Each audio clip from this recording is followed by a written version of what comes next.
परिवार के लोग मेरे संघर्ष में मेरा साथ हैं। जहाँ आपका पसीना गिरेगा, मेरी खून के अंतिम बूंद भी गिरानी पड़ी तो मैं पीछे नहीं रहूँगा। बस ये वचन देने आया हूँ। अभी आप सुन रहे थे जीतू पटवारी को।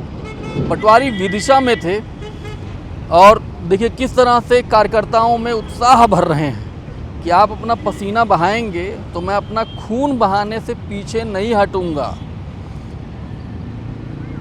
इसी मसले पर बात करेंगे कि जब से अभी हाल ही में प्रदेश प्रभारी भी मध्य प्रदेश में हैं और उनके साथ में हैं, लग रहा है कि जीतू पटवारी को पूरी तरह से मुझे लग रहा है छूट दे दी गई हाईकमान दिल्ली की तरफ से।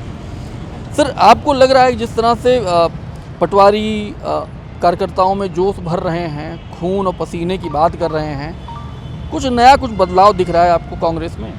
देखिए, नए अध्यक्ष हैं, नए इसलिए कह रहे हैं कि उम्र के लिहाज से भी और अनुभव के हिसाब से भी।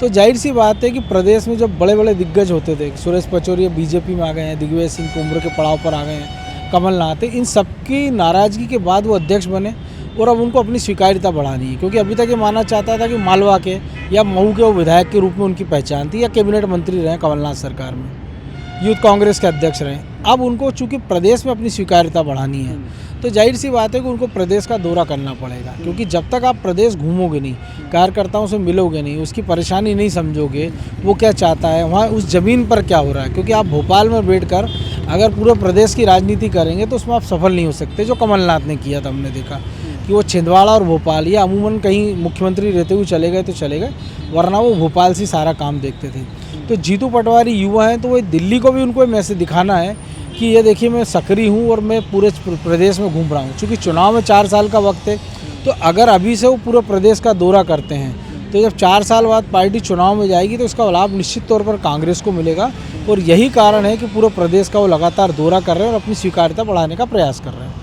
आपको लगता है कि लोकसभा चुनाव में तमाम कांग्रेस के नेता, चाहे बूथ स्तर पे हों या बड़े नेता हो, सब के सब ज़्यादातर जो है, जिनको भी लगा कि थोड़ा सा बीजेपी में जाने से उनका फ़ायदा होगा या बीजेपी को लगा कि ये नेता हमारे साइड आ जाएगा, सारी सीटें हम निकाल सकते हैं, और निकाली भी, वैसे कार्यकर्ताओं, वैसे नेताओं का फिर भरोसा कांग्रेस पर होगा? देखिए, ये एक सबसे बड़ा संकट है कांग्रेस के साथ कि भरोसे का संकट है। क्योंकि कार्यकर्ताओं को जब तक ये नहीं लगेगा कि ये लीडर हमको सत्ता दिला सकता है, तब तक वो उसके पीछे जाते नहीं हैं। कमलनाथ ने भरोसा दिलाया और लंबा वक्त हो गया था, 15 साल की सरकार हो गई थी, इसलिए वो पूरी उस अंतर से जीत नहीं पाए कांग्रेस, लेकिन वो सीटों में थोड़ा ज़्यादा रहे और सरकार लेकिन 15 महीने में चली गई। अब चूँकि जो उपचुनाव हमने देखा कि अमरवाड़ा का कांग्रेस चुनाव हार गई, लेकिन लीड 3000 की हो गई, बुधनी में 1.25 लाख का अंतर है, वो कुछ हज़ार पर आ गया, और श्योपुर में तो कांग्रेस ने जीता ही ना, क्योंकि मंत्री रहते हुए चुनाव लड़ रहे थे रामनिवास रावत, लेकिन कांग्रेस को सीट जीती है। तो ये बता रही है कि कार्यकर्ताओं को भरोसा होने लगा। पिछली बार भी देखिए नगरीय निकाय में, पिछली बार बीजेपी के सारे महापौर थे, लेकिन जब दोबारा पिछली बार का जब नगरीय निकाय चुनाव हुआ तो कांग्रेस को अच्छी खासी सफलता मिली। ग्वालियर जैसे शहर में जहाँ 53 साल से वो नहीं जीत रहे थे, जीते थे। तो मौजूदा दौर में अध्यक्ष का केवल अभी ये काम है उनका, जीतू पटवारी का, कि पूरे प्रदेश का एक नाप लें, कार्यकर्ताओं को भरोसा दिलाए और उसमें एक जोश भरे। क्योंकि 20 साल सत्ता दूर रहने का उस कार्यकर्ता में जोश नहीं, उसको छोटे छोटे काम कराने के लिए ताकना पड़ता है, पुलिस प्रशासन में उसकी सुनवाई नहीं होती है।